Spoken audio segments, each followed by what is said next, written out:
Hi, this is Tim Sattler from Bank Chevrolet Cadillac in Concord, New Hampshire. I'm here at the Boston Auto Show, and this is the all-new 2021 Chevy Tahoe.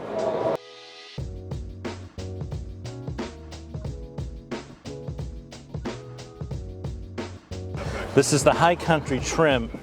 It's amazingly beautiful.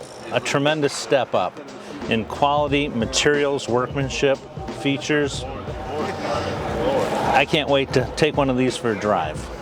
So here in the second row of the all-new Chevy Tahoe, we have these new larger infotainment screens for the backseat passengers. And one of the features I like, but I haven't been able to experience it yet, is I can have my backseat passengers really be backseat drivers, because they can find a navigation route for me and then send it up to the front screen. I'm sitting in the third row, and in the previous generation, this was one area where it was kind of hard to have enough leg room for a full-size person. This vehicle has been increased in size so that I can actually sit back here in the third row.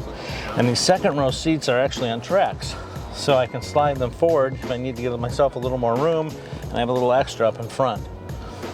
Easier to get in and out of, much more luxurious, a beautiful new vehicle.